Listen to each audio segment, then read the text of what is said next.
Okay, I'm going to go ahead and get started and imagine we'll continue to have some folks join as we get going. Welcome everyone to today's workshop on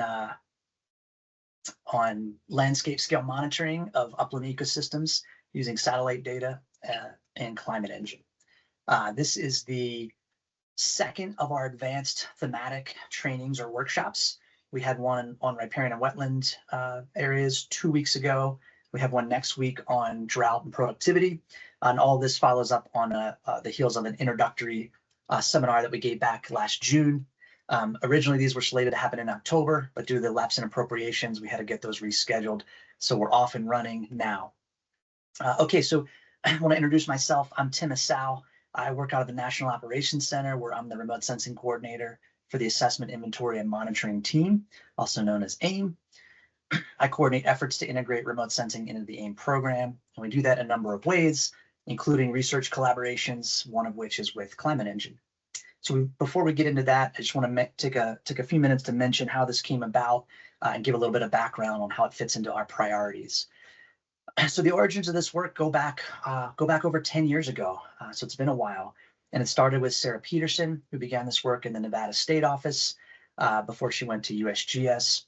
Then Alden Shellcross championed this work during his time in Montana, and he continues to be connected through the collaboration with Climate Engine and Riverscapes. And then several headquarters programs invested in this as well. So not only the AIM program, but also the range and aquatics programs as well. And there are a number of people to mention related to that. That's Scott Miller, Paula Cotillo, Emily Kajirgis, Justin Shirley, and Jessica Phillips. So why the collaboration? Well, monitoring is a common theme among a lot of the programs in this agency, and anything we can do to further that is important. And then within the AIM program, integration with remote sensing is one of the 6 principles of our program. You can see those on the right there.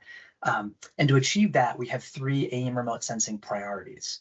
So the first is scientific relevance. We want to use the best available science to make decisions. And you know, we're cognizant that that's always changing, so it's important to stay on top of that. We want to communicate data and workflows for decision makers and effectively lower the barriers and increase access for folks within our agency. And finally, we want to foster collaboration. And in doing so, this allows us to leverage scientific expertise that we might not always have in-house. And in doing so, that allows us to meet those first 2 priorities. So why is this collaboration significant? We've all heard the phrase that data to decisions is, it's kind of a buzz phrase, if you will. And it's a great phrase, but there are a lot of challenges associated with that. And right now we have more data than ever before, and that can be overwhelming with respect to understanding how to use it, to interpret it, and to access it. And getting that in a digestible form for our managers to make decisions is a pretty big lift, an important one, but a pretty big one. We all have limited bandwidth for many of us these days. And I think that's why this is a significant collaboration, as Climate Engine is helping us to achieve these priorities within AIM and across those other programs that I mentioned. Okay, so how are we using these tools from a very broad perspective? Well, we're using the summary reports for, say, a given area of interest, and these are chock full of information. We're also using the Climate Engine app, and there are a ton of analysis options here. And I hope you take away a lot of things from today's workshop over the next 2 hours. But if you were to take away one thing, I hope it's that the Climate Engine app allows you to do a ton of detailed analysis. I like to think of it as exploratory data analysis on steroids. It's really the first place I would go when I start thinking about this information. So we're going to see a lot of information today on the summary reports and the CE app. I do just want to mention the Climate Engine API. We won't be talking about this today, but there's more to come for what I would call our power users. We have a number of things in development, and this might be, thinking about Google Earth Engine using JavaScript, using Google Earth Engine with a Python API, accessing this information via R. And finally, Climate Engine is working on an ArcPro toolbox over the next year or so that will allow users to access their API and effectively bring in cloud-based remote sensing data into Pro. And one of the things that I want to really drive home here is that these data sets are really massive, and it's not tenable to store them locally, certainly for large areas. And it's not just a singular data set like RAP or RCMap. There's a lot of other climate information. There's a lot of other satellite information, and we're adding more and more to that each day, including the new RAP 10 meter product, which we will hear a little bit about as well. Very exciting, also very big to store. So basically, this is why remote sensing operates in a cloud-based system these days. And so we're working on additional capacity for how we can extend custom analysis for our users. But to step back, for today, we're going to focus on the reports and the app. You don't need to know how to code to generate this information that will be shared today. So as I already mentioned, this is the middle of our 3 thematic trainings. The slides will be shared after the meeting, as well as a link to the recording. We're going to have some options today to be asking questions. We're going to hear from someone in the Montrose field office talking about how they've been using this information that I think will be very inspiring to us all. And so there'll be plenty of times for questions and whatnot. And also don't fret. In each of the slides, the folks at Climate Engine do a really nice job of supplying links that will allow you to click on those and go right to that given example. Okay, so with that, I'm going to go ahead and turn it over to Eric Jensen. Eric, take it away. Excellent. Yeah, thanks so much, Tim. Yeah, we're really happy to have everyone here and to get started into this training. As Tim mentioned, this is our Upland ecosystems training. So the theme for today is landscape scale monitoring of upland ecosystems using satellite data products in Climate Engine. Just a couple of housekeeping items as we get started. So we are recording this session. And so because we're going to be covering quite a bit of material, this will be a helpful resource for all of you as you go back and begin to apply some of the methods we're going to be presenting today. Secondly, if you joined our riparian and wetland training a couple of weeks ago, you'll know we experienced some technical difficulties. We think that was because we had quite large attendance and a lot of people hitting the Climate Engine app at once. So we do encourage you to just follow along in this session just to follow along in this session and to, like Tim said, refer to the links after the session. And Tim, I'm hearing a little feedback. I think you should have the ability to, awesome. Yeah, thank you. Oh, so yeah, if you can stay on mute unless you're asking a question, that'll really help us. Thanks. Okay, so jumping in. As Tim mentioned, this is the second of 3 kind of resource-focused sessions. We did riparian and wetland 2 weeks ago. This session is upland ecosystems. And next week at the same time, we'll have a session on drought and vegetation productivity. So if you're not signed up for that session, we encourage you to sign up. Each of the sessions you'll see are quite different from one another, and we'll have something new. If this session seems more advanced, that's because there is a prerequisite. And hopefully most of you or all of you were able to either attend or view the recording for the session we gave last June that gave an introduction to Climate Engine. So if you haven't seen that, this session might move kind of fast and you'll want to refer to that. We'd encourage you to refer to that after this session.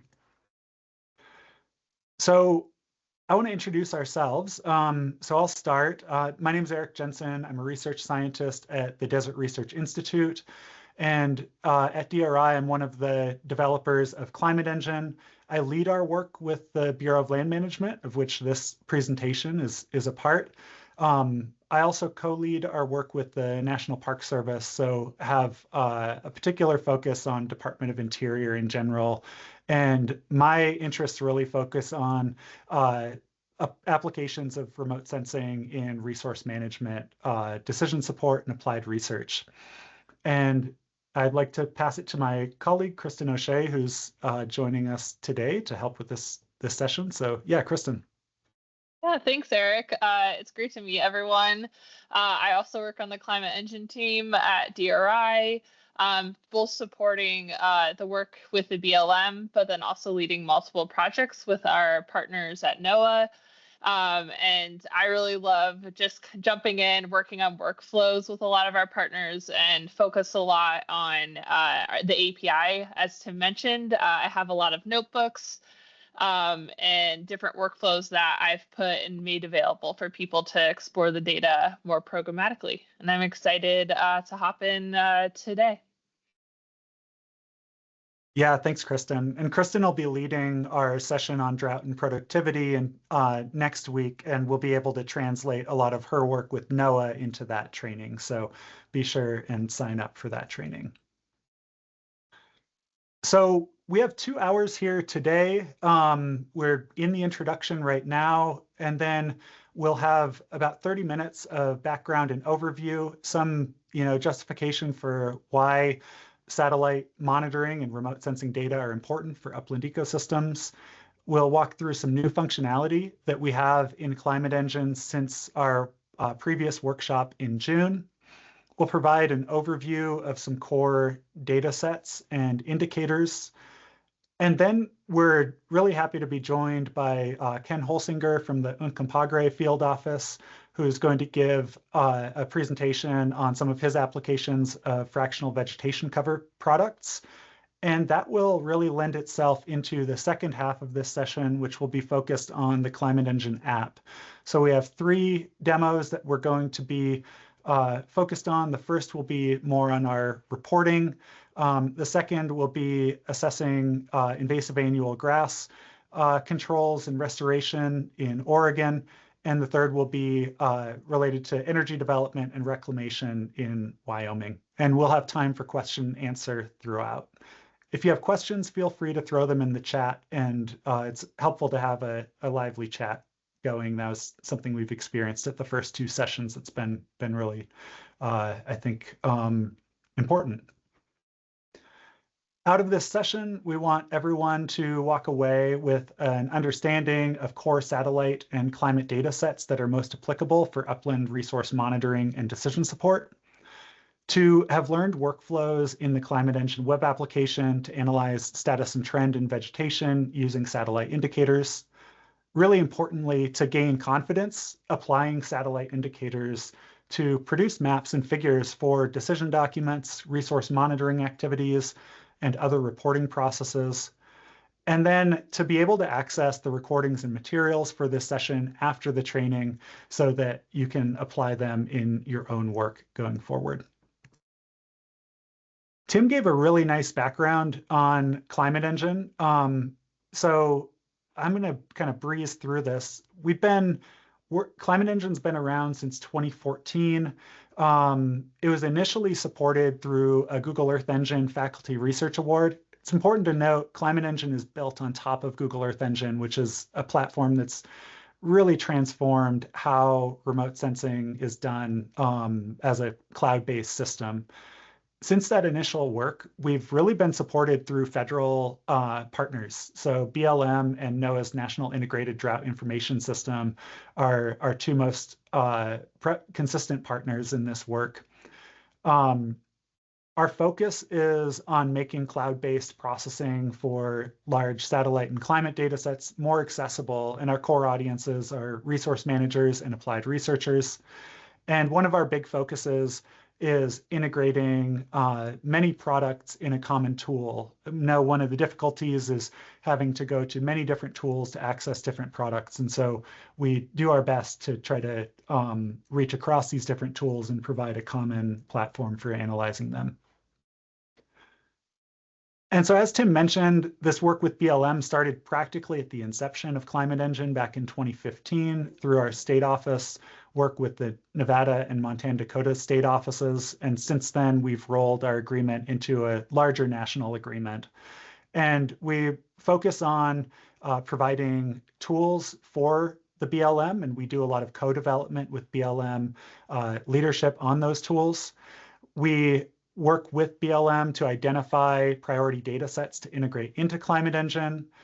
And then on the other side, we work on integrating Climate Engine into BLM software systems and processes. So like Tim mentioned with the ArcGIS toolboxes we're working on, we provide trainings like we're providing today. And then we work on remote sensing products as well, where there are needs for operational support for BLM.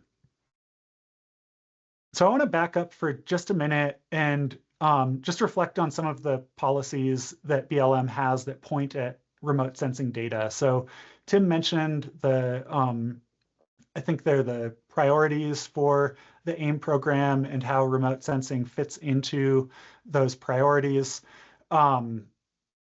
Looking at the Land Health Assessment Manual, the inventory and monitoring of ecological resources, rangeland health standards, and NEPA, I pulled a few just kind of snippets because many of these documents do point at remote sensing data to be used alongside existing field data, to be for land use plan decisions that remotely gathered information are considered reliable data sources for use in NEPA analyses. In implementation decisions, geospatial and remote sensing data informing critical steps such as NEPA, land health standards, and identification of causal factors. And in monitoring, to consider available remote sensing map products to inform monitoring objectives. And so remote sensing increasingly shows up in a lot of BLM guidance documents, and that is, I think, happened in tandem with improvement in remote sensing products, and that's what we're here to kind of build on and hopefully connect some dots with today. So some of the ways that remote sensing data can sit alongside existing data streams and are, really important for and really unique for monitoring resources. Many satellite data sets go back to the mid-1980s, so that gives us a continuous record of landscape scale changes going back more than 4 decades. The data are available consistently. So the data sets we'll be looking at today are largely for the US, but they can be applied in the same in Idaho as Arizona, as Wyoming, and so forth. The satellite data are collected frequently, so we're able to understand changes within year as well as over longer periods of time. In Climate Engine, we include a number of different climate data sets, so that can help us to understand how climate and drought may be driving different types of changes that we're seeing in the remote sensing data. The spatial resolution of many of the products we'll be looking at is adequate for most upland decisions. The products we'll be looking at are 10 to 30 meter resolution, which is useful for many different decision cases for BLM. And finally, in Climate Engine, we provide a number of different supporting layers, such as land ownership and land cover, that can support interpretation of the data sets that we'll be highlighting today. And Climate Engine is used in a number of different ways in BLM. And I wanted to take just a moment to highlight one example that came out of a workshop that we gave a few years ago in the Ely District Office. Climate Engine has been used in several land health assessments since then. In the one highlighted here for Badger Spring allotment, it was used to assess vegetation status and trend using the rangeland analysis platform, and to characterize precipitation and climate using GridNet. And I won't go through the text here, but it's there for your reference for how they use these data. And I want to just mention these maps, because what these maps show are trends in rangeland analysis platform cover types over 20 years from 2001 to 2020. And as you'll see in this session, these types of maps can be produced and exported out of Climate Engine quite easily. And this becomes a really powerful way to be able to depict changes on landscape scales in these types of reports. And you can see some of those changes, perhaps a wildfire or some other disturbance on the east side of those maps. And so with that, I want to pass things over to Kristen, who's going to walk through some new functionality that we have in Climate Engine since when we gave the Climate Engine Basics training back in June. Take it away, Kristen. Thanks, Eric. So we're really excited to share some of these powerful new functionalities that were co-developed with the BLM to add additional context to what you can already do in Climate Engine. So if you think back to the basics, a lot of the power of Climate Engine is creating these computed images where you can do different calculations on the data sets. and then the ability to plot them. Well, we're taking it the next step further by introducing these new functionalities that provide additional context and really allow you to hone in on the different types of analysis you're doing. So the first one that we want to introduce is our high resolution base maps. We're presenting high resolution imagery and topographic data that's available for multiple time periods depending on the data set. And you're able to use it as a base layer to compare to some of your computed outputs to add context. A really strong example of this is pre and post an event like a fire, because the default base maps don't always show what has happened during through time. Next is our raster layer overlays. So if we start thinking about the stack of the Climate Engine app, we'll have the base maps, then the computed layers, and then these raster overlays. And they're just going to provide additional context. They're categorical data sets that provide insights such as, are we in riparian areas? Who owns these pieces of land? What is the land cover for this area? Are there certain crops? And then the third functionality is categorical data masking. So taking very similar overlays, and when we're doing analyses, really limiting them to certain categories within these data sets. So if you want to look just within a riparian area, you can select those different categories. You can select BLM ownership, and these are all different functionalities that will be demoed later in this workshop. Next.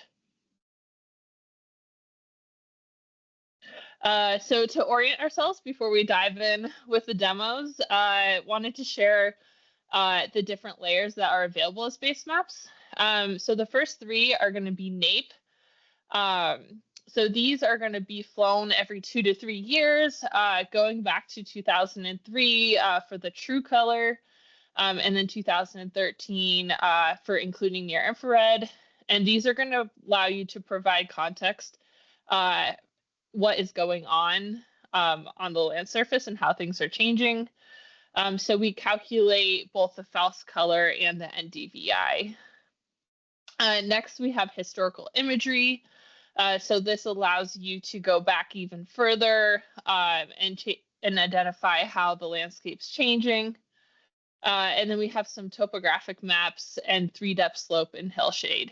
So the first ones that I covered, those are really allowing you to get more context during time, how things are changing, and aligning maybe what you're seeing with computed maps with what's actually happening on the ground at that 1 meter resolution.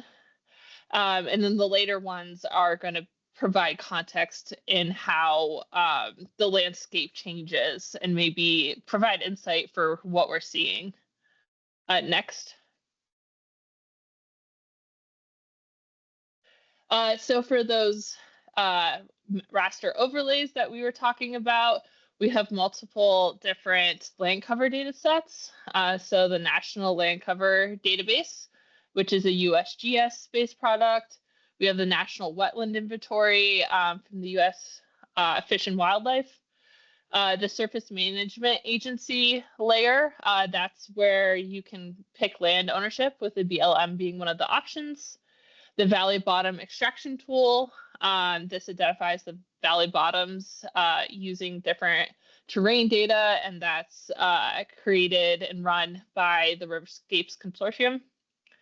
The USDA cropland data layers. So this is going to be annual crop classification maps that we synthesize down into certain category groups. Indicators of groundwater dependent ecosystems, which are going to show the extensive wetlands in Nevada. And so you can see we have multiple scales from a single state, and then all the way up to world cover, which is going to be a global land cover map that covers more than just the US. Next. So to really dig in to this categorical data masking, so we're going to take those categorical raster layers and provide the option for you to select them to narrow where you're doing your analyses and where you're mapping. So a great example here on the mapping side is being able to visualize the trend in June through August NDVI, which is a measure of productivity in riparian areas, for only the valley bottoms. And we can really then start understanding how these trends relate to that specific type of vegetation. And then secondly, the graphs, which are going to allow you to summarize over very specific areas to maybe understand how different management decisions impact recovery, to understand how the landscape is changing in different parts of the landscape. And so it's really going to allow you just to really focus your analysis in and get more specific results for decision making. Next. So some of the core data sets and indicators that you will see shared today, and also just really relevant for the BLM users. Again, that surface management agency allowing you to really just look at BLM lands, the National Land Cover Database, the Valley Bottom Extraction Tool, and ESA World Cover. But then when we go to those computed layers from Climate Engine, we're looking at leveraging things like GridMet, which is a 4-kilometer climate data set. That's going to give you daily precipitation, evapotranspiration, potential water deficit, and then derived products from that, like GridMet Drought, that starts getting into different drought indicators. And then also leveraging Prism Monthly, which is now available in that higher resolution, 800 meters.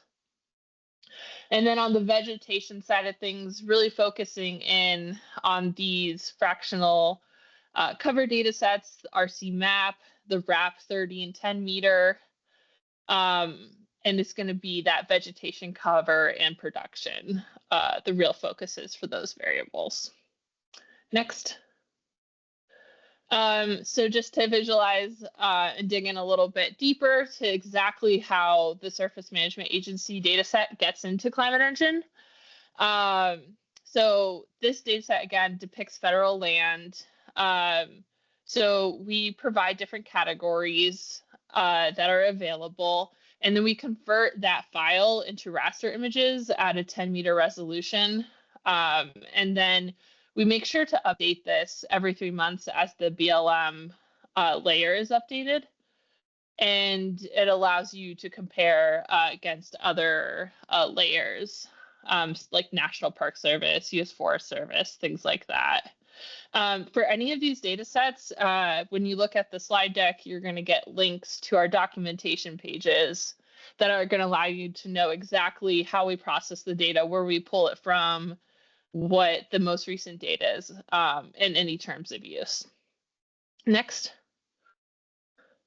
Digging in further to the National Land Cover Database. So this data set is provided annually between 1985 and present, and it's a 30-meter resolution. But noting that we just have the most recent 2024, but definitely interested to hear and keep thinking how to integrate it more in a more temporal sense in the future. But this allows you to really dig into different land cover types and uses for your summaries. And so we pull that directly from Earth Engine. Next. Similarly is ESA World Cover. This is going to be a 2021 product. What it's really going to provide, there's less classes, but it's at a 10-meter resolution. It's based on Sentinel-1 and Sentinel-2 data. And we pull the most recent image and allow users to select from the different categories that they provide for land cover. Next. Last categorical data set that I wanted to highlight is the valley bottom extraction tool. So this, again, from Riverscapes is going to identify and delineate both the low-lying and elevated valley bottom. And it's going to support a lot of different assessments for floodplain restoration, habitat evaluation, river corridor planning, and it's reprocessed in Climate Engine as a raster with the different types, and then made available through Climate Engine as those masks. But noting it's not just the valley bottom, but it also helps exclude valley bottom from certain analyses, so you can pick non-valley bottom. Next. So when you start bringing all of these data sets together, it really starts showing you how those different dimensions of an issue you're looking at. So here we have on the left, one of those computed layers from Climate Engine that we've had, where you can look at burn severity data, and you start being able to ask different questions. So on the top left of this 4-image box, we can start asking questions about, okay, who manages different parts of land within this fire footprint? And then we can move to the National Land Cover Database and ESA World Cover, and we can start digging in. Oh, well, what does the vegetation look like in these areas post-fire? Is it what we expect growing back? And we can then also pull in the valley bottom and start understanding how maybe riparian areas are being impacted. So adding all of these different data sets as overlays in Climate Engine now lets you start pulling apart all of those different dimensions and understanding how they impact each other. And I will hand it back to Eric to start digging deeper into the computed layers, and that we'll be using in the demos alongside these new categorical layers. Awesome. Yeah, thanks, Kristen. And we'll revisit this strawberry wildfire example in just a couple minutes in this session. So the next type of data sets that I want to mention, and these are somewhat of a review from the first session, so I'll cover them somewhat more quickly. But those are the remote sensing products that we can analyze in Climate Engine. So for uplands, we're really going to use derived products like the Rangeland Analysis Platform or RC-Map much more prominently when compared with satellite indices like the Normalized Difference Vegetation Index. And that's because data sets like the RAP and RC-Map provide really valuable data on the different types of vegetation that are present across the landscape. And we'll see that throughout this session. So the first data set we'll be looking at throughout this training is RC-Map. This is from the USGS AROS, and it's an annual data product for every year from 1985 through 2024. It's available at a 30-meter spatial resolution, which means that each pixel is roughly the size of the infield of a baseball diamond. So you can picture that when you're outside thinking about these data. There are 10 vegetation class and cover classes available, and a couple of the unique ones for RC-Map are sagebrush and shrub height. And then these data are available for most all of the Western US and Great Plains. You'll notice that they mask agricultural areas, developed areas, maybe a surface water. So there might be some areas that you might be interested in where there are not data available. The next data sets that we'll talk about all come from the Rangeland Analysis Platform. So this slide is highlighting the Rangeland Analysis Platform, or RAP, 30-meter products. Here, we're going to be most focused on the RAP cover data. In the next session, we'll talk much more about the RAP production data. For RAP cover, there are 6 cover classes available, which you can see here. It's available for a similar time period to RC-Map. It's annual from 1986 through present. same spatial resolution, 30-meter resolution. And one difference when compared with RCMap is that the RAP 30-meter data are available for all of the continental US compared to RCMap, which is the Western US and Great Plains. Now, Tim mentioned that the RAP has just rolled out a new 10-meter data set, which we'll be highlighting here. The biggest difference here is that the data are available at a 10-meter resolution. So rather than a baseball diamond, you can picture a school bus being about the size of each side of one of these pixels. The other big updates here are to have new classes for sagebrush, pinyon juniper, invasive annual grasses, and canopy gaps, so some finer detail about vegetation types.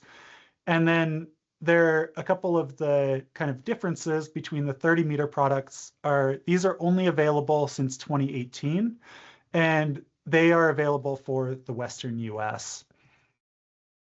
So one of the questions that we get a lot is how to choose between these different products. So I just wanted to kind of put together a table to compare across these different products. I won't go through all of the items in this table since we kind of just talked through all of them, but they're here for your reference.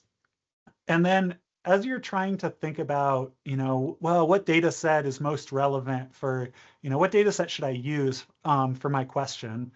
Well, it's really going to be determined by your management and monitoring question. So some of the questions you can ask yourself are, what time periods are relevant for your question? Do you really only need to know kind of current status, or do you need to know longer term, multi-decade trends? And that can be one thing to steer you in that direction. Another is, do you need higher resolution maps? Are you really interested in kind of the patterns on the landscape for maybe, sage grouse habitat protection or something like that? Or are 30-meter data adequate for your needs? And then are general vegetation types sufficient? Or do you need to be able to distinguish between pinyon juniper and tree cover? So those types of questions can guide you, in selecting these data sets. That said, all of these data sets are available in Climate Engine. We'll see how they can be used side by side throughout this training. And so we hope we'll be able to guide how you can think about using multiple of these data sets to get some more information about what might be happening in your area. And so one example of how you can kind of put all of this together in Climate Engine is going back to our example of the strawberry fire. Kristen highlighted that this fire burned on National Park Service and BLM lands. So here you see maps of tree cover trend from RCMap in the top panel for the National Park Service and in the bottom panel for the BLM.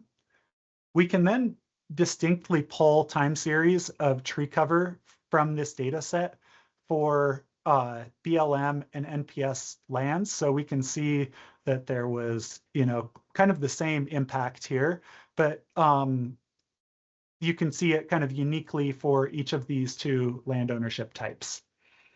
And then the other thing we can do is bring in the high resolution imagery to really, not just kind of trust these, data sets that we see on our screen, but actually look at these areas, and interpret the high resolution imagery. So a few things that pop out as we look at the high resolution imagery is going back to 1954, we see sparser tree patterns across much of the landscape that become much more dense in the periods leading up to the fire in 2006 and 2015.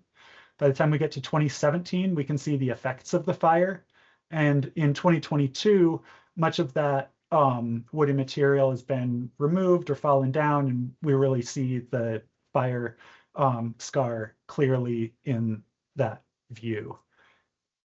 Another way we can think about, in a kind of related example, how these data sets fit together, this is a pinyon juniper treatment on BLM land adjacent to the strawberry fire. So you can see actually the strawberry fire in the northwest corner of each of these maps, and you see the pre-treatment period in 2019 and the post-treatment image in 2022.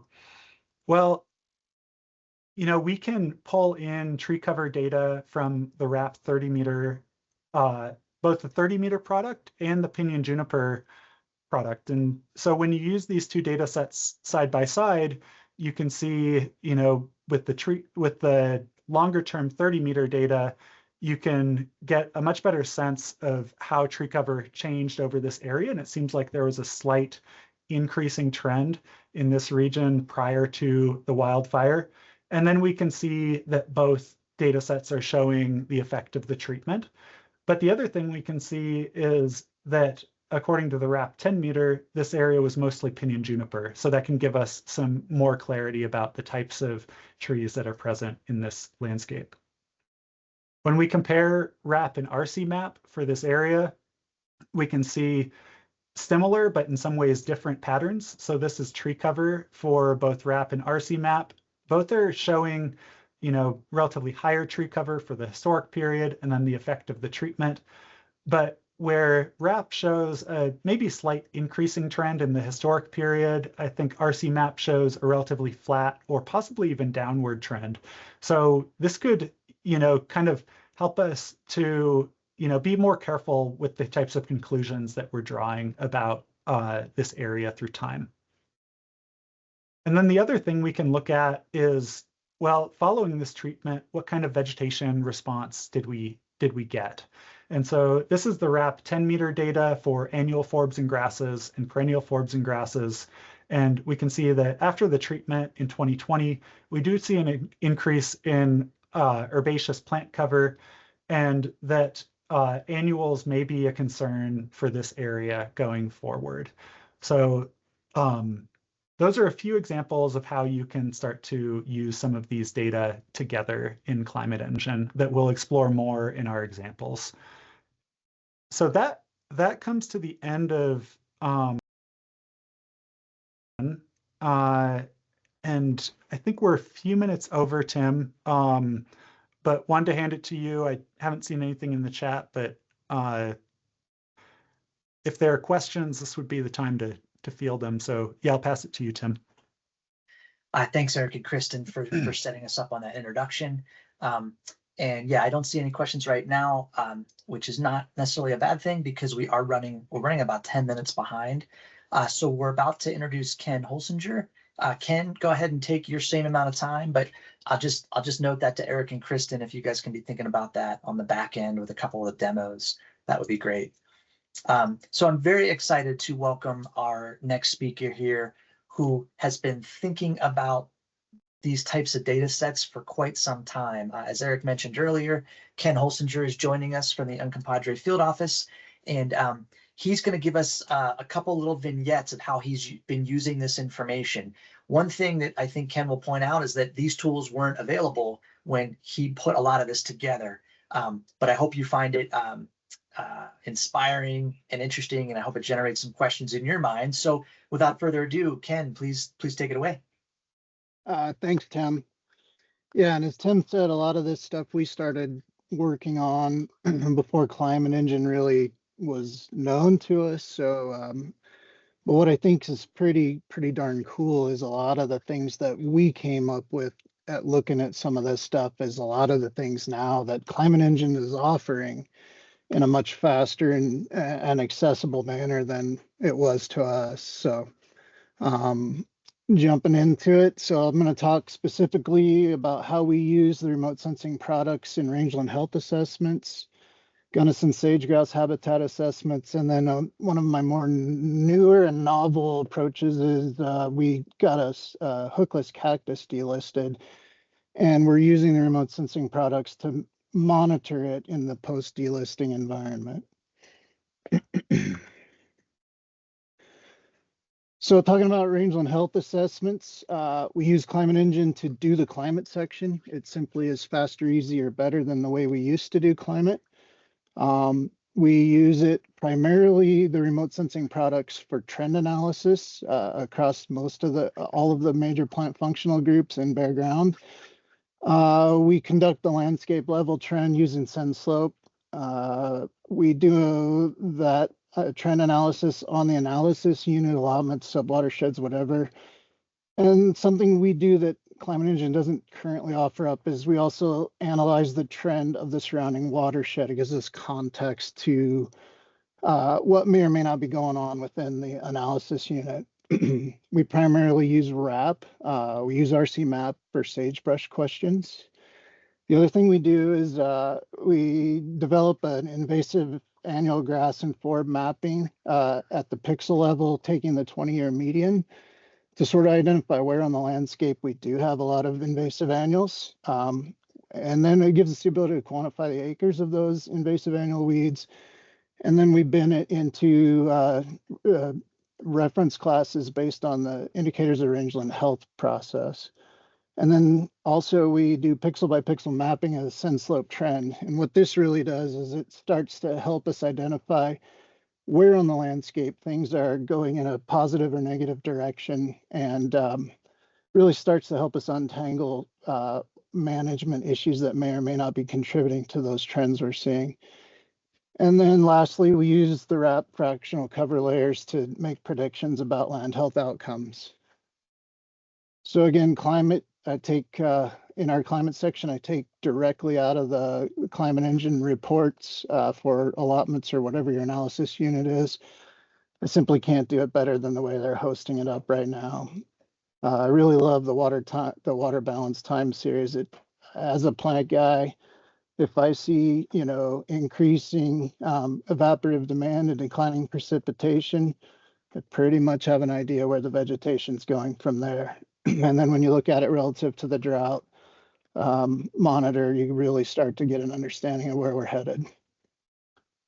So again, here's sort of, you know, how we do some of this stuff. And again, some of the things that Climate Engine is offering up, we need a little bit more information.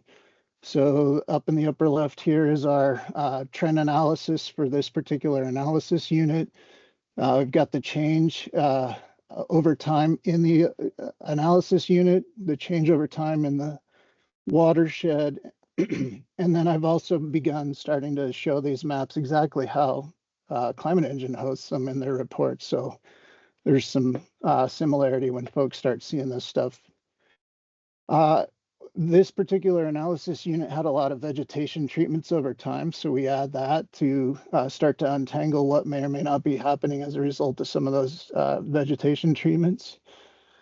The lower left shows that pixel by pixel trend analysis, and this has become pretty invaluable for us to understand where on the landscape trends are happening, what direction they're going. And at first it was just to answer trend questions, but once our range staff got a hold of this stuff, they really started using it to inform change management. And then the map on the right is that 20-year median annual grass and forb mapping, which when you use all this stuff collectively, the trend would suggest static, not a lot of change. So maybe things aren't all that bad. But then when you look at how things are in over 20 years, the reality is we have a lot of invasive weeds across the landscape at varying cover classes. But also what this also starts to tell you when you think about it is maybe this has been a problem long-term, not a new phenomena. Looking at the same type of analyses for bare ground and litter, you start to see real hotspots, real commonalities. Places on the landscape where things are going in one direction or another. And again, you can start to tease out what may or may not be management issues that are driving it. Again, looking at shrub cover on the left, this is a case where the watershed analysis really tells us a story about what's going on in this analysis unit, and that the watershed's headed in an overall positive direction, whereas this analysis unit's been declining in shrub cover over the long term. Well, if you know that this is a spring cattle grazing allotment, it's pretty difficult to conclude cattle are causing that shrub decline. So again, you start to look at what are more, what other information might be driving this. And when you look at the winter concentration of big game, you start to understand this place is being hammered by mule deer and elk in the winter. Perennial grass and forb trends, again, you start to see real commonalities in hot spots where changes are going in one direction or another. It helps inform management, helps inform your land health assessment. And then lastly, we use the wrap fractional cover raster layers as part of our model parameters to make predictions about where land health is being achieved or not. We use our AIM and IRH monitoring points as training and validation data. And this approach is starting to really bear fruit for us in that I no longer have to rely on best professional judgment to map where on the landscape this is happening. It's a little less biased, so to say. In the context of Gunnison sage-grouse habitat, we manage the Gunnison sage-grouse, which was listed as threatened in 2014. The service designated critical habitat and published structural habitat guidelines. So following the HAF protocol, we did site scale analysis for this population. And when you see 22%, 26%, 10% of the habitat being rated as suitable, as a resource manager, I really want to know why, where, and how is that the case, and what can we do to change that course? And the fractional cover data really helps us with that. So looking at our site-specific monitoring data, we identify what indicators are commonly resulting in a particular suitability rating. And it really helps us, allows us to develop management objectives to address habitat issues. So in this case, we'll talk specifically about sagebrush. We consistently see low sagebrush cover. And so then where and why and what can we do about it is the next step, and that this data helps us get there. So I put this map in mainly to talk about the fact that not all of the landscape can support sagebrush. But also to draw your attention to the light gray areas. This is the primary ecological sites and soils where sagebrush can be supported on the landscape, at least in suitable ranges for Gunnison sage-grouse.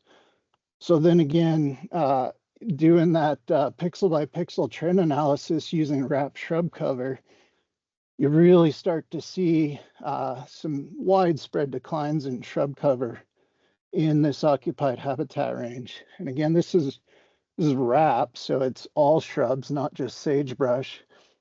But again, realizing where those ecological sites are that supported sagebrush, you see pretty big widespread declines in sagebrush cover in that core habitat.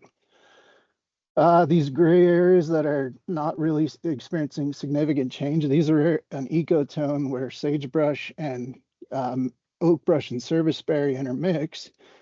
The oak brush and serviceberry are doing great, and the sagebrush is dying off. So you're getting that sort of directional trend. So it's resulting in no clear trend. Whereas the positive areas are like our pure oak brush serviceberry stands, and they're doing just fine. So again, starting to inform ourselves about what's going on in the landscape.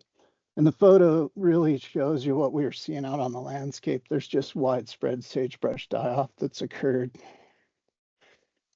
So we use RC map to sort of untangle this sagebrush question a little more. What I've got here is I've bent the pixels into sagebrush cover classes. 0 to 10% is generally considered suitable or unsuitable or marginal.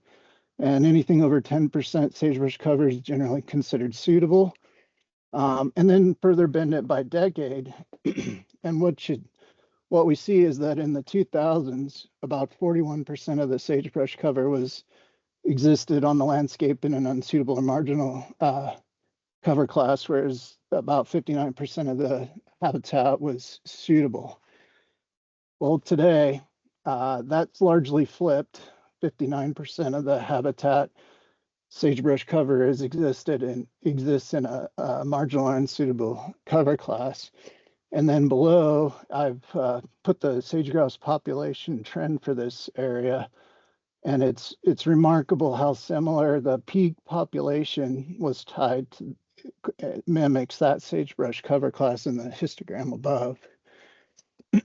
Certainly not the only issue driving the sage grouse population decline in this area, but likely one of the big ones. And then again, pumping these data into random forest models to predict where on the landscape we have suitability really helps us to understand what we need to conserve, where we might focus our efforts on restoration, and areas where maybe it doesn't make sense to put a lot of effort into it. And then lastly, talking about the Colorado hookless cactus and Sclerocactus dawsonii, they were listed as threatened in 1979. In 2020, we were assigned to a team to conduct a species status assessment with the U.S. Fish and Wildlife Service. And that's a process the service uses to evaluate suitability of species being protected or not under the Endangered Species Act. And in that process, we evaluate resiliency, redundancy, and representation. And then as part of our SSA, we developed a habitat condition index, and the team really focused in on invasive annuals. These cacti live a long time, and they can persist in invasive habitats, but they don't recruit well. So long-term, they don't persist. Needless to say, long story short, the SSA led to convincing the service that this species was warranted for delisting in April of 2023. So just a little more background on how all this remote sensing came into play for post-delisting monitoring. We divvied up the occupied habitat into analytical units, redundancy, trying to answer that question. We used the limited AIM data that we had on the landscape throughout this area to look at and establish criteria for invasive annuals and rated as high quality habitat, moderate, or low quality habitat based on that data. And then we were able to quantify by analytical unit where each analytical unit was setting relative to invasive annuals. So just a little background for where we're headed.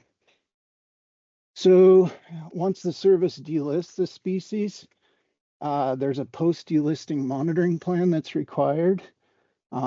In that monitoring plan, we're focusing on invasive annuals as one part of it. One of the problems that our condition index presented was that we only had BLM information to describe habitat quality. Understand that 40% of the occupied habitat occurs on non-federal land. The service asked us, how could we or how should we monitor the rest of the habitat? Me being a somewhat savvy remote sensing guy, I said, hey, I think we could use RAP to do that. And no good deed goes unpunished. And when they published the monitoring plan, they basically had committed us to using a rangeland analysis platform to monitor invasive annuals across the analytical units. So what I'm showing you here is the RAP annual grass and forb cover. I've calculated the landscape median from 86 to 23, and in this case 2024, looking at those to see if there's any clear differences. And obviously 1 year doesn't make trend, but we intend to use this process to monitor this invasive annual question throughout time to continue to inform the service on appropriateness of the delisting. I can't remember if you guys left time for questions now or not, but if now's the right time, I'm happy to field questions, or if we want to defer that to later, I guess leave that to you, Tim. Thank you so much, Ken. That was fantastic.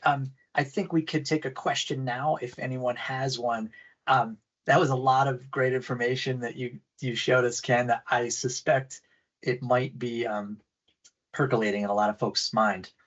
Okay, so Stephen Anderson asks a question here. Could you elaborate on your process of mapping where standards are met and not met? Did your monitoring, this is a good one. Did your monitoring data always align with the RAP data? For the most part, the data does align. The process is we use our IRH and aim points, and we make a determination of achieving or not the standard. We use that as training data and validation data that we then feed into a random forest model, of which the remote sensing products are part of that. The black box that is random forest generates some predictions of where land health is being achieved or not. And again, it's trained on where on the landscape looks most like areas we determined we're achieving standards, and where on the landscape it looks like they're not achieving standards. And it makes that prediction based on that. The ultimate litmus test has been that once we get this generated, is we go back to the ID team and we sit down and we ask ourselves, does this make sense? Does this look like places we knew were in tough shape? Is it predicting places we know are in pretty good shape? And we don't use it if the ID team doesn't agree that it's appropriate or looks like it's pretty close to accurate. The other thing we do with all of our data points is weighted analysis, right? And we get an estimate based on weighted analysis and inference of acres achieving and not, with a confidence interval. And the last and final litmus test is if the random forest model doesn't predict within those confidence intervals, we're not using it and moving forward. Fantastic. Thank you very much, Ken, and thank you, Stephen, for the question. We are going to move on to Kristen at this point, and we're gonna move into our demos. So, Kristen, take it away. Awesome. So I'm gonna kick it off with our first demo. And this is going to be a pretty quick one, but it's going to be on applying site characterization reports for land health assessments, really referring to an example from the Stillwater field office. So this is a report that came out last summer, and they were doing a preliminary land health assessment, and they utilized Climate Engine to look at multiple allotments, and they used Climate Engine in two different ways. The first was the Climate Engine web app that really allowed them to dig into both climate and remote sensing data and pull that data easily with no code for precipitation, and then also different remote sensing indices like NDVI over a time scale. And they were able to really focus in on riparian areas. The second way, and the way that I'm going to show you how to access these reports and utilize them, was using the site characterization reports that the Climate Engine team runs for all state, district, field offices, and allotments to get at how vegetation, what the status and trend is for those data sets. So I'm going to hop right in and head to our reports.climateengine.org website.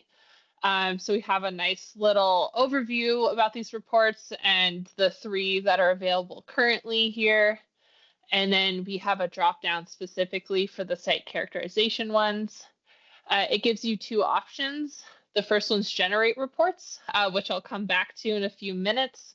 That allows you to create a report for any custom area, but we're first going to focus on these pre-run reports for all of these areas.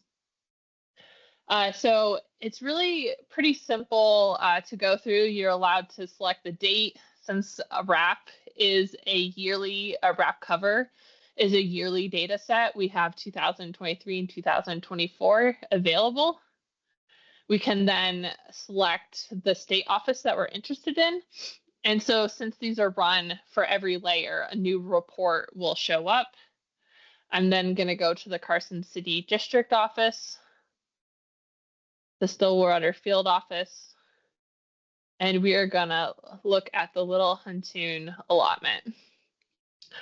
So once you have the report for the allotment you're interested in, this was one of them for the report that we were looking at, you're able to see it both within your browser, but then you can download the underlying data in a CSV.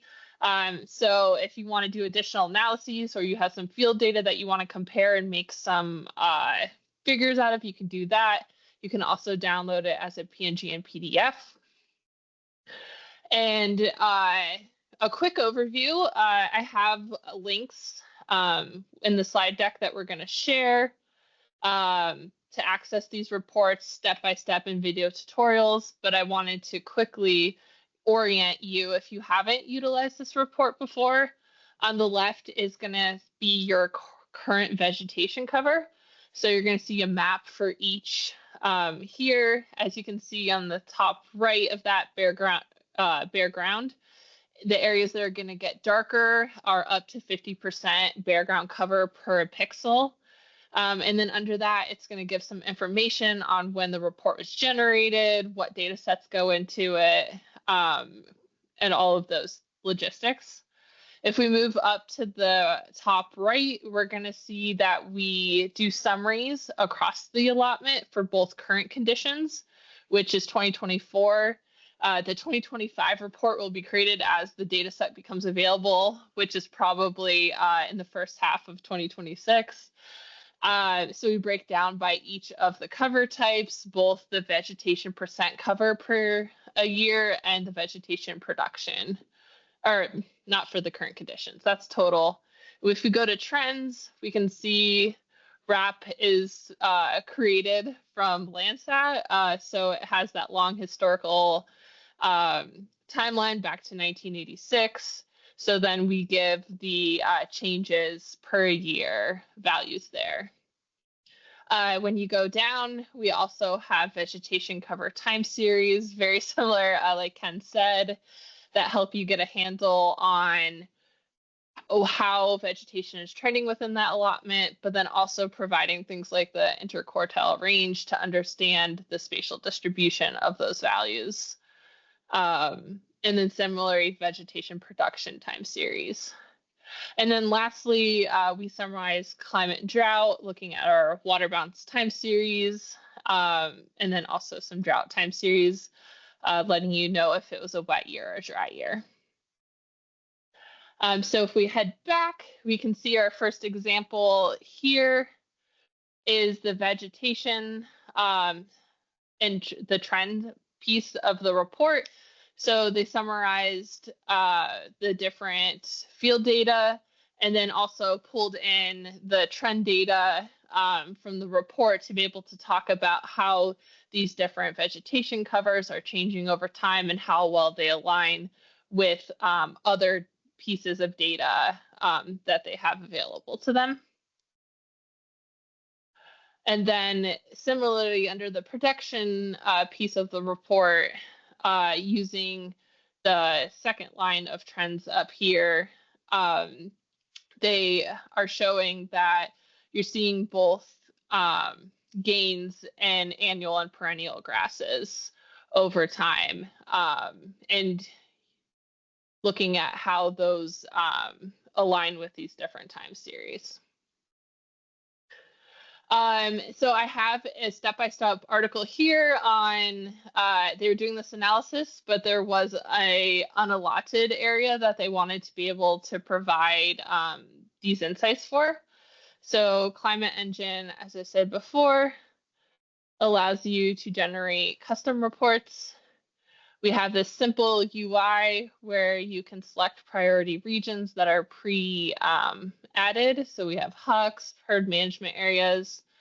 You can also draw polygons, and we have a whole tutorial that takes you step by step through how to do this. But the thing we're going to focus on for this example is the shapefile upload. I'm going to grab this zip file I have here. It's going to add it to the map. And then it allows you to pick an attribute. And so we see there's only one polygon here, but if there's multiple polygons, you'd be able to select between them. So once you select your polygon, it's going to automatically update the site name, but we could change it. If you draw a polygon, you can just write a descriptive name. One thing we're going to have to do is add an email address. That is required. That's how your report's going to get sent to you. And then we can also add something like a site type. So maybe something descriptive like report for land health assessment. Snuck a comma in there. And then you can also, and I didn't spell that right. There we go. You can also add a site description, and then you can limit your analysis to certain areas. So we can say we just want it for BLM lands, and we want to remove water, cultivated crops, and developed lands from the report. And then once we do that, we can just click submit request. So it's going to be either emailed to you, or if you wait, once it's done processing, a little window will pop up. While I'm waiting for that, as Tim said, we're not going to get into it today, but I just wanted to say that this is great when you have 4 or 5 reports, but say you have 100 areas that you want to pull reports for. So if you have some coding chops or can rope someone in that does, we do have endpoints and documentation for the Climate Engine API that allows you to more programmatically pull these reports for multiple polygons. So that would definitely be how I would suggest scaling. And so once the report's ready, it'll look like this. You can click download report. I will pull in my folder here.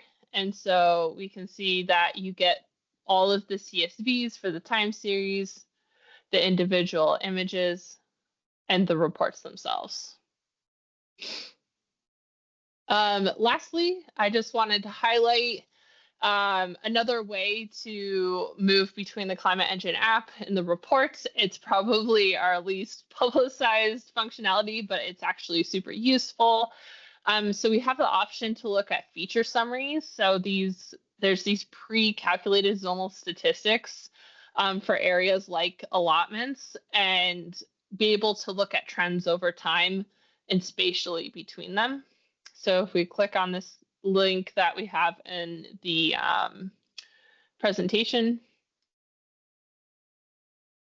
it's going to bring us into, we're zoomed in here with a perennial forb grass cover. This is going to be the 20-year trend, and it's going to be the spatial mean across each allotment. How you get here is when you get into Climate Engine, it always defaults to raster, but we do have this feature summaries option. And once you select that, you can then pick any level that you're interested in. And so we have less variables and less data sets, but they're really curated for interest. And so once we have all those pre-calculated, we can look at things like different calculations like trends, anomalies, and start looking at them spatially relative to each other. So here we can see that this allotment has a strong trend of increasing perennial forb grass for the last 20 years. And so once you click on them from these feature summaries, you can actually go straight to that allotment through clicking onto that. Just noting that it will take you to the most recent. So if you're in drought, which has like every 5 days of report, it'll take you to the most recent drought report. And so you'll want to search if there's a specific date that you're interested in. With that, I will hand it to Eric for the second demo.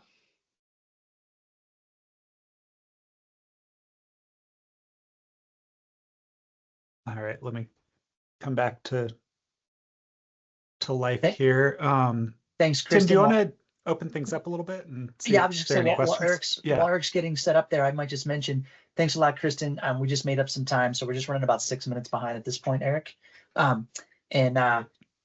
Thanks to those following along in the chat. We'll just add some comments in there as well. I know we're throwing a lot at you all, but again, this will be recorded if you'd like to go back and watch. So Eric, with that, I'm actually going to turn it right to you, and we can can keep going here. Awesome. Yeah, sounds great. So from here on out, we're going to be in the Climate Engine app for our next two demos. And this first one is going to be focused on invasive annual grass treatments in the Southeast Oregon Wildfire Resiliency Project. Just a little bit of background on this project. In the early 2010s, there were several large wildfires that burned in this region. And so that led to a pretty big collective response between agencies, different community groups, and the formation of a wildfire collaborative to try to tackle this problem.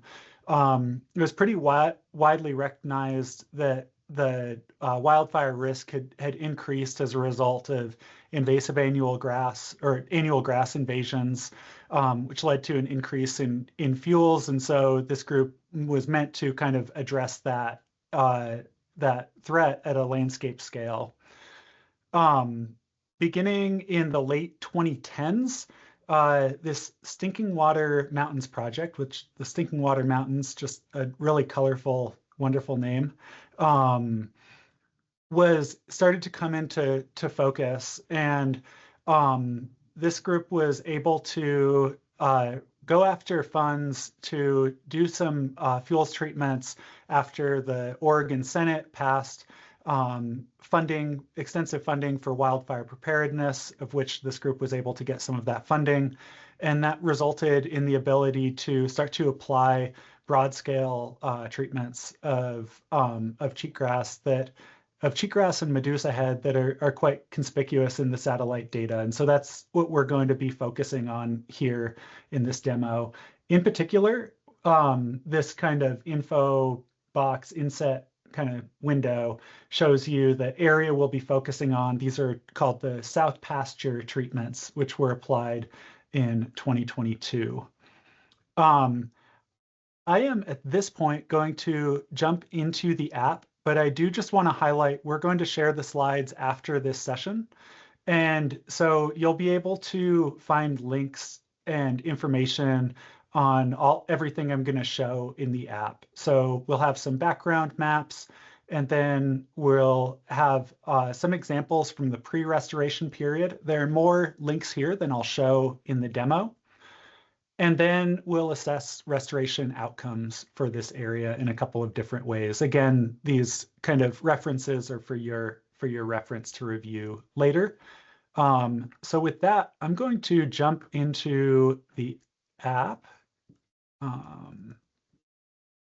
Okay, so this is our our area where we're going to be looking, and just to orient a little bit to the changes that we've made in the app that Kristen talked about earlier. The biggest changes you'll see from our first session with you all back in June are that we updated these menus up at the top of this window. So we now have a base maps option, a computed map, and map overlays. Under base maps, that's where we're going to find all of the high resolution imagery and topographic layers. So I'm going to start by turning on this historical imagery for this area. There aren't there aren't a ton of changes across this landscape that are super apparent here, at least not for the area we're interested in, kind of in the center of this image. Although we can see this Easter Day reservoir that has come in since this imagery. So we'll look a little bit more closely at these here momentarily, but before we get there, I want to show where you can turn on, for example, the land ownership layer. And so I will turn that on. Oop, got too impatient and turned it off and then turned it back on.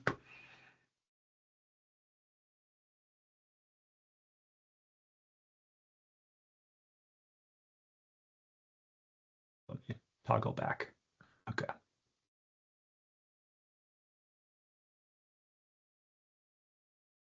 There we go. So here we can see land ownership across this particular area, and can see that in large part this is BLM managed land. It's taken just a minute to to load there. If you have questions about the classes that are showing up in the map, we do have a legend in this map overlays drop down. So I'm going to turn off that layer for now. And I do want to look at the high resolution, more recent imagery here, because we'll start to see some interesting patterns on the landscape. When you turn on a layer like the NAPE True Color imagery, it'll tell you what years of imagery are available here, and then you can select from the drop-down how you want to view, what year you want to view. And I think I have that layer turned down, so if I turn it up, there we can see that 2004 NAPE imagery. If we jump to 2009, they'll just kind of jump through the imagery. By the time we get to, think about 2012, we start to see these kind of patterns on the landscape that are starting to pop out and are pretty persistent as we look through the data. So we can see these areas of kind of lighter hued vegetation.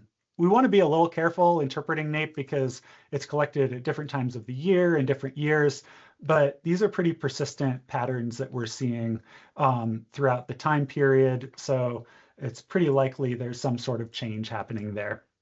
Okay, so those are some of the new layers, and now I want to jump into using data sets like the RAP and RC map to investigate some of these changes. To do that, you'll remember we can find those data sets in the remote sensing option. And then all of our derived products are available down at the bottom of our products list. So we'll start by looking at the RAP cover data here. Okay, let me get situated here and make sure I can follow along. Okay.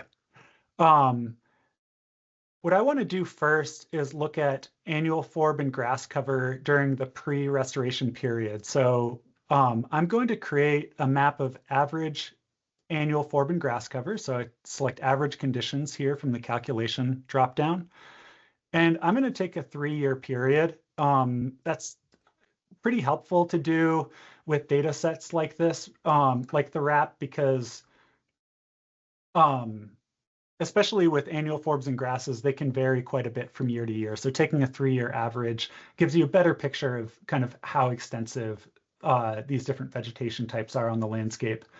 And now we start to get quite a bit more insight about the fact that it appears that annual forbs and grasses are kind of dominating these areas that we're seeing. I'm not going to show RC map right now, but we have examples with RC map in the slides. So if you'd like to see that, go ahead and look there. I do want to look at the RAP 10 meter for the same period. And the reason I want to do that is because it's specifically mapping invasive annual grasses. And so we'll get a lot more clarity about whether this is in fact an invasion or some sort of, native plant, perhaps. And in fact, we do see, according to these maps, that this looks like a pretty extensive plant invasion across this area. The next thing that we might want to look at goes back to some of the examples that Ken showed. So I want to look at not just, this is kind of getting at pre-restoration status. What I want to get at is longer term trends. So I'm going to go back to the 30 meter data. Remember, that goes back to the mid 1980s. And so I want to, here, instead of average conditions, map slope of trend.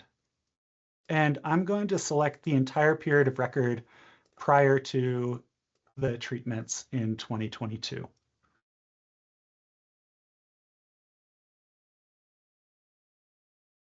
It sometimes takes a minute for the map to come back. And we can see pretty clearly, oh, I'm sorry, I'm looking at the wrong layer. I need to turn this to annual forbs and grasses. And so now we can see really clearly as that map's coming back that, in fact, a lot of this area that we're interested in has had increasing trends in annual forb and grass cover over this area. If you want to do the kind of filtering like Ken was showing during his demo, we can apply this 95% confidence interval mask to the map. And when that comes back, we'll see only trends coming back that are above a 95% confidence interval. Seeing a little bit of taking a minute to come back. It's good to remember that there's a lot of data being pulled in on the fly. But you begin to see pretty clearly that a lot of this area has been trending positive in terms of annual forbs and grasses. All right, so that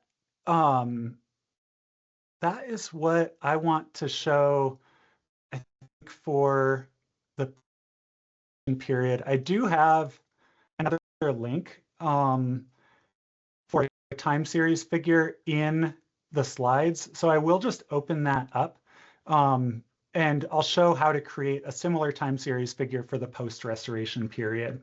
But what this is showing is, and you can change the y-axis labels. They'll come back sometimes different. But this is showing RAP and RC map over some of the more invaded parts of this landscape, showing that increasing trend and upwards of 50 to 70% tree cover during that pre-restoration period. So what I want to do now is start to look at how we can quantify, this. Okay, so that sets the stage, right? These might be steps you go through in the planning process for a project. Now we want to try to quantify outcomes. And so what I'm going to do is switch over to the RAP 10 meter data. And I want to compare, okay, this treatment went in 2022. I want to look at a recent year. So we'll create a map of 2025 compared to the pre-restoration period from 2018 to 2021. So the way we can do that is I'm going to select invasive annual grasses as the variable. And then we can use this difference from average conditions map. And if I select the most recent year I'm interested in, and we select 2018 to 2021 as the year range for the historical period, we will get a map that has a lot of colors. So one thing you'll notice, just backing up for a minute, is that this color ramp is pretty saturated. So we apply some kind of default limits to the color ramp. You can also change your color ramp here if you want something different. I'm going to stretch this a little bit. I'm actually going to stretch it a lot, and we'll see. Set the limits at 40% and negative 40%. And now we see much more clearly the effects of this treatment on the landscape. If you want to see kind of particular values within the map, you can use this get value button, and that will help you pull down individual values. But this becomes a pretty powerful way to start to quantify the effects of this treatment. The last thing I'll move into here is showing you how to pull some time series data for this area. So I'm going to first pull, oh, I'm sorry, so we have a shapefile for the project treatment area here. You can upload that by selecting this custom polygon option. And I have it on my desktop. It is this one here, South Pastures, Invasive Annual Grasses. We can see a lot of kind of surrounding areas are included in this boundary, but kind of this core area is also included. I should say you select your, let me refresh this here real quick. All right, skipped a step. You can select which column from your shapefile to select from. And now I can select, there's only one polygon in this shapefile, so it doesn't make a big difference. But what I can do now is click Compute Time Series, and The RAP 10 meter data were already selected. Oh, why? I think because my form is messed up over here. Okay. Now let me click compute time series. And so we can see that declining trend over our area of interest, over this polygon in the RAP 10 meter. And this is where we can bring in some more context and view the RAP 10 meter alongside the RAP 30 meter, which is going to give us a much deeper time series. And so, as I mentioned, the kind of by design, the different y-axes will be on different scales. And so here we can see that these data sets are both showing, an increase. Well, RAP 30 meters is showing an increase for the historic period, and then they're both capturing the effect of this treatment in 2023 through 2025. And so I think this already depicts the impact pretty well. But the last thing that we can show is, oops, I'm all the way zoomed out now. Let me zoom back in on my area. Okay. Kristen mentioned the masking that we can apply earlier in this session. So the National Land Cover Database is pretty interesting for this area in that it picks up those most invaded areas as a grassland compared to the surrounding area. So what we can do is use that to analyze only those grassland pixels and see the effect of the treatment in those grassland areas. So here what I'm going to do is for each of the variables, I have to use this new masking option. And then I can mask by category. All of the layers shown here are the same ones that are shown here. So you can kind of visually inspect them in the map as you're selecting them in this dropdown. And I'm going to select National Land Cover Database. And then I'm going to scroll down to grassland and herbaceous. And then for variable 2, I will apply the same mask. So I'm going to select National Land Cover Database.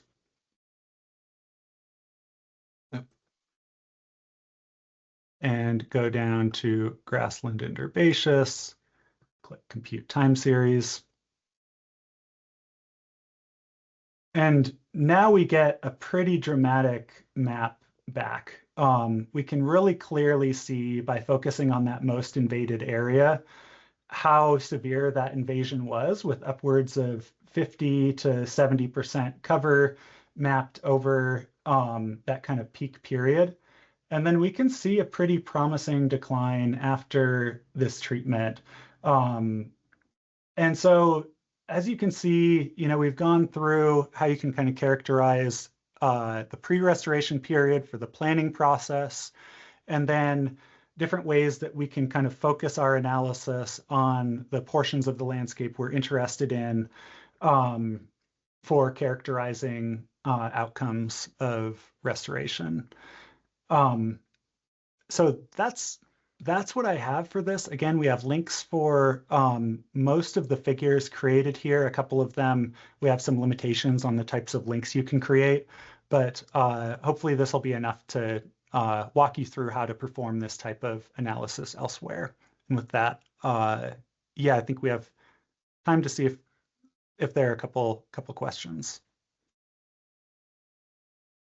Yeah, Tim, I have not been watching the chat, so.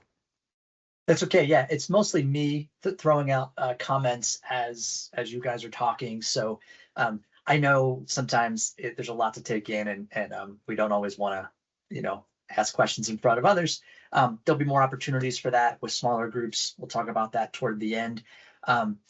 One thing I wanted to point out is Eric has utilized a couple of times the link function in the Climate Engine app.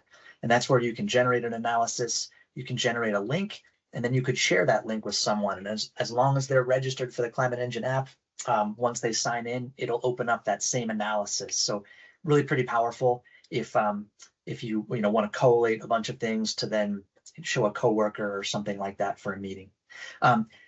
Eric, it doesn't look like we have any other questions right now otherwise, and you made up a little bit of time here. We're still running about 6 minutes over. So I'm going to let you, or I'm not sure who's doing demo 3, if it's you or Kristen. Yeah, I think we're in good shape. Okay. I'll be doing demo 3 and yeah, try to make up a little bit of time here, but Excellent. I think we're doing okay. I might take a moment yeah, then to mention a couple of other things. As I put in the chat, the RAP 10 meter now has the 2025 data.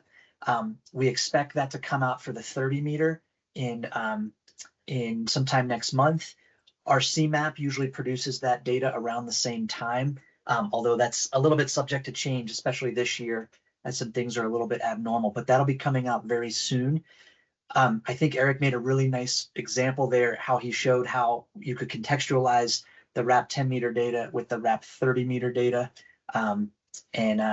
If there is a publication out on the RAP 10 meter data, if any of you are interested in that, I'd be happy to send it along or provide more information. In short, it has the same plant functional types as the RAP 30 meter, but then there are a couple of additional plant functional types, namely pinon juniper, invasive annual grasses, and sagebrush.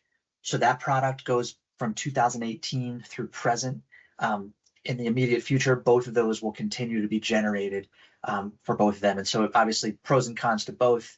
As you can see, the way Eric used them to provide those multiple lines of evidence, I think is pretty important. Yeah, it's a great point. And the 10 meter data are really new, as Tim said. And so I think one of the things that we've talked about quite a bit is to make it clear that the 10 meter aren't, better than the 30 meter. I think sometimes we think that high resolution data are kind of just better. And that can be true depending on your question. But we have 30 meter data going back much further. And so if you start trying to think about some of these questions about, well, how do I apply these data side by side for some of my questions? I know those are the types of things that Tim, really tries to support. And I think just to know that a lot of that is really new. And I think everyone the community is kind of grappling with, how best to kind of, what types of questions each of these data can help to address. So let's jump into our third demo. This one is an example that Tim actually alerted me to and has done work on in the past. And I think is a really interesting example because there have been a lot of changes over the last 40 years in this area that we can start to dig into with the fractional vegetation cover and climate engine. And that is monitoring energy development and reclamation activities in the Pinedale Anticline in Wyoming. So the Pinedale Anticline is a long-running natural gas development area and has an interesting pattern of surface disturbance from oil and gas development and reclamation that have kind of occurred in sequence across this landscape. And so remote sensing in the context of this landscape that has had a lot of changes over the last 40 years provides a really useful way to map and characterize some of those changes. Just a little more information about this region. It's primarily federally owned and almost all BLM for both the surface management area as well as the subsurface. The area has some of the richest concentrations of natural gas in the United States. A specific project office was formed for the management of on-site monitoring and off-site mitigation activities. And that program office obtains, collects, stores, and distributes monitoring information. And it specifically is meant to help to support and mitigate impacts on wildlife that might occur through these types of development. So it is a pretty holistic, I think, approach. And one of the interesting things is that while this region is still active in producing energy, nearly 70% of the undisturbed land is in some phase of the reclamation process. And so we'll start to see that in some of our maps. we were looking at this example, we found this USGS report from a couple of years ago that has a few really nice tie-ins to this work. The report is on oil and gas reclamation and particularly highlights the use of remote sensing data in monitoring of these systems with reference to the RC map data, the RAP data, as well as a really nice technical report that Shannon Savage and Jake Slider from BLM wrote in 2022. So if you're interested in more information, I'd encourage you to look at that report. So this demo is going to be structured somewhat similarly to the last one. We'll look at some background maps in the area. We will, right now, actually, I'll talk about the kind of how we can use high resolution imagery because it just kind of fits a little bit better here.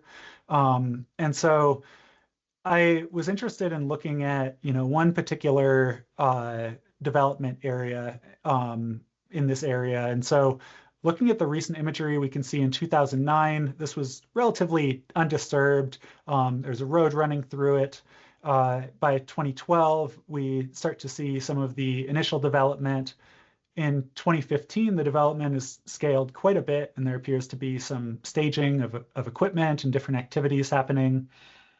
And then by 2019, that actual bare ground area has shrunk quite a bit, and there seems to be kind of active reclamation happening in some of those kind of outside areas of that kind of core area. And then in 2022, that pattern kind of persists. So we're going to look at how some of these patterns show up in the fractional vegetation cover data. As with the last example, I'm going to show everything here in the app, but you have these links here for your reference, which will open the maps that we're going to look at. I also have some optional maps that I'll mention that we won't cover here, but you can explore those at your leisure as well. So I'll come back and mention those at the end of this demo.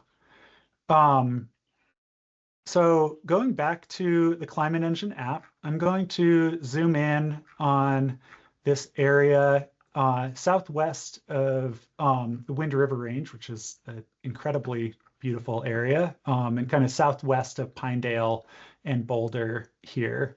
So the area we're talking about is this plateau kind of in the center of the map. And just to orient to the site, you can really see the development that is present on the landscape.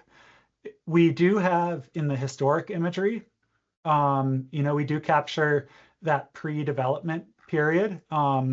There were things happening. People were out here doing things. There are roads and things like that. But it's certainly before any of the kind of large-scale energy development.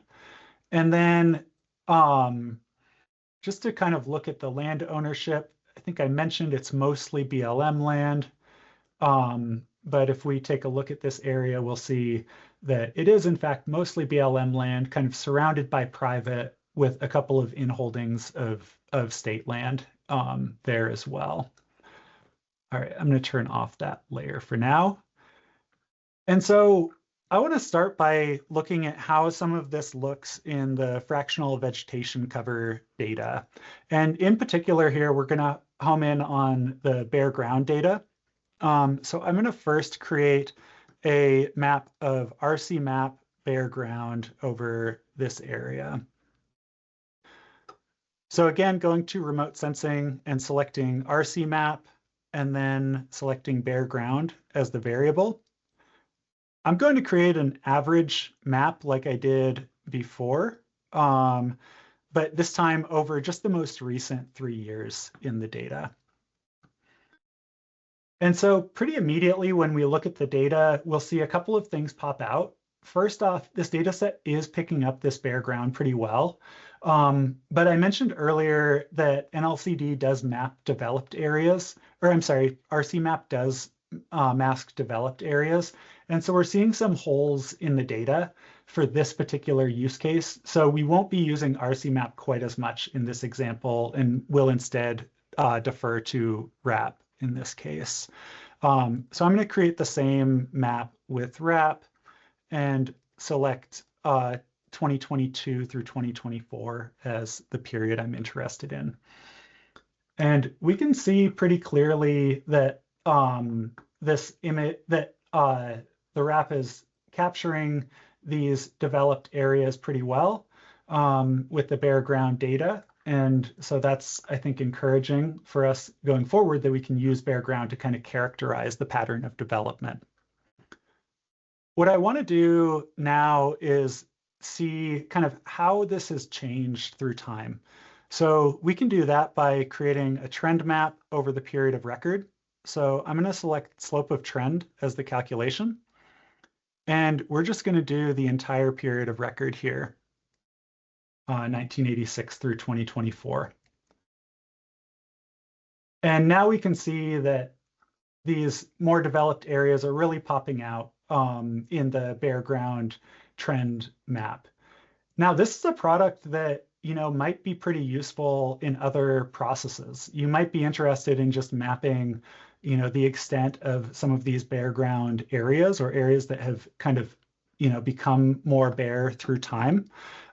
If this is a product that you want to save for later, as Tim mentioned, you can either create a link here, which saves that for you to use later, or you can download the actual data as a GeoTIFF image that you can bring into any sort of GIS software. A couple other things you might want to do in your map. You can apply the same sort of p-value filtering, so looking at just areas that are above a 95% confidence. You also might want to clean up your map by using this mask by value option. And so what that allows you to do is filter out negative trends, or trends that are near zero, but maybe still significant. So I'm going to only show trends above 0.2% per year over this map. And from that, I get a pretty clear map of the areas that have been developed through time. So you could, you know, work on this quite a bit, but this gives you an idea of how you can start to kind of characterize these patterns on the landscape. All right, I'm going to turn that off for now. And what I want to show here next is, you know, this is a 40-year trend over this area. But as I mentioned, there's been a lot of change that's happened on this landscape. Development started around 2000. Reclamation has been happening sporadically since then. And so one of the ways that we can start to look at these patterns, and I think one of the things that's really flexible and useful about Climate Engine here, is we might be interested in mapping trends over a 10-year period through time. So I'm going to first create a trend map of 1986 to 1995 in terms of bare ground cover. This comes back pretty noisy, and I'll talk about that here momentarily. But one of the ways we can fix that is just by kind of stretching our color ramp a bit. And we see that there aren't really any strong patterns as they pertain to kind of the areas that we were seeing in the other maps. So this is probably before the kind of energy development period. One thing I want to mention here is you do want to be careful interpreting a trend over a 10-year period. There are a lot of things that can introduce either statistical kind of artifacts, or this kind of uncertainty in the model propagating through. What this is going to show is, I think, how you can use these maps a bit more kind of descriptively to just represent change. I don't think you'd want to draw anything too quantitative from these maps, but they are pretty effective at showing how patterns have changed through time and tell an important story that bears out in other data. So I'm going to jump forward 10 years and look at this same map for 10 years forward. And now we really start to see some of that development being applied on the landscape. So that's really capturing those changes. If we jump forward another 10 years,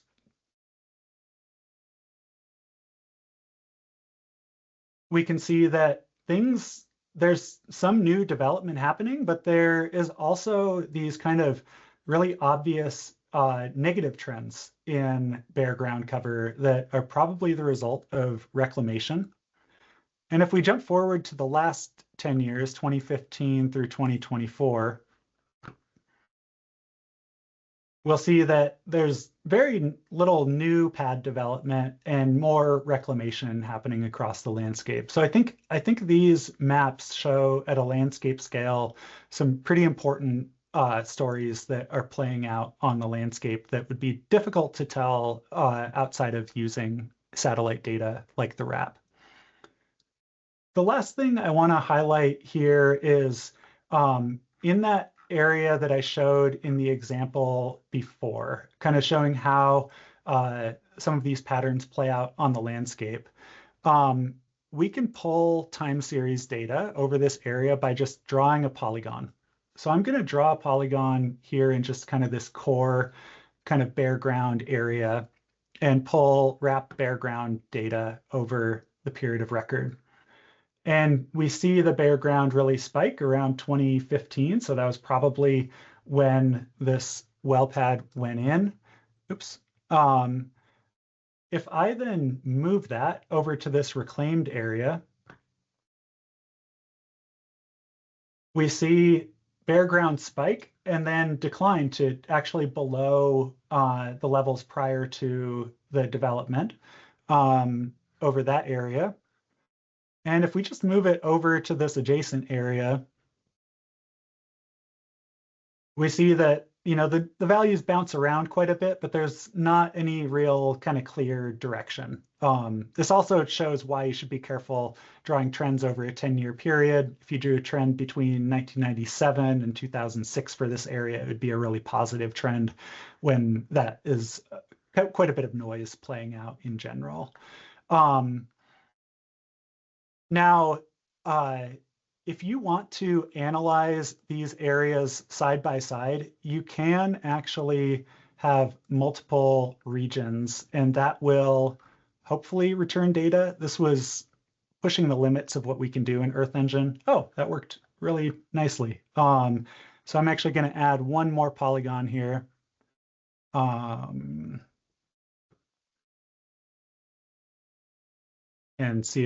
see if we can't push our luck and get some data back for this area. Just to not have to wait, I do have this map or this figure loaded in, and I think this one will load a little bit more quickly. So here you can see the same kind of concept if you open up that link where we can see the undisturbed in orange, the reclaimed in blue, and the kind of developed in green. So you can really start to characterize how and when things started to change in these areas. So that's the end of this demo. As I mentioned, there are some other maps available that, you know, if you open up these maps, you'll be able to see kind of how some of the other vegetation types other than bare ground show up in this area. Another one is that the RAP 10-meter data really map onto these core developed areas nicely. So if you're trying to do some more work on kind of use cases similar to this, you know, characterize some of these changes through time, I think the RAP 10-meter is another product you can definitely use to produce some of these maps. With that comes to the end of this demo. Thank you very much, Eric and Kristen and Ken, for all the information that you gave us to think about.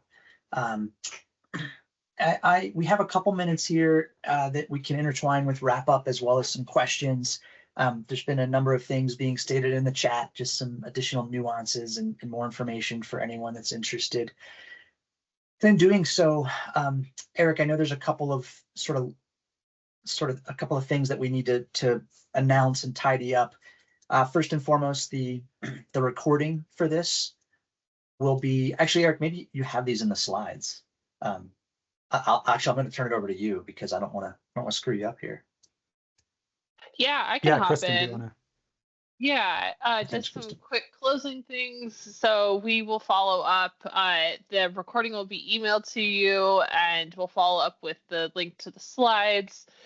We have a lot of resources available, especially through our support site for learning more about data sets, different app workflows.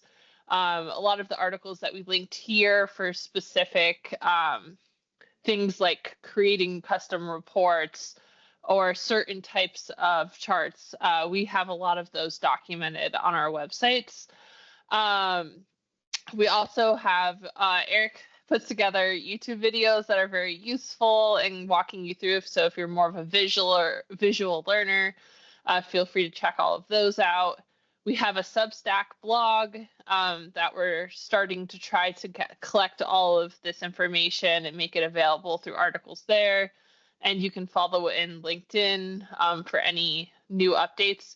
Speaking of the Substack, we're starting to do quarterly updates sent out. So we'll summarize everything that happened for the quarter and put that blog out there. And then we have a link here. It was so great to hear how Ken's using the tools. It helps us make these tools better, more responsive to how BLM wants to use them. So please fill out that form and share how you're using these tools so that we can continue that process. We also have a post-training user survey. Again, this just helps us refine our materials, how we develop things, and we definitely want to hear your voices as we do that. And then lastly, Tim is hosting some office hours. I know he sent out a link, but we also have a link here tomorrow from 11 to noon Mountain Time. And I think that covers all of the logistics. Thanks for joining, guys. Thank you so much, Yeah, everyone. thank you. Really appreciate it. If you have some additional questions and want to dive a little bit deeper, feel free to stop by the office hours tomorrow. There is no agenda, so we'll just be answering questions. So thank you so much. And we have our final one the same time next week for drought and productivity, if you're interested in that as well. Thanks a lot, all. Thanks, guys. Thanks, everyone.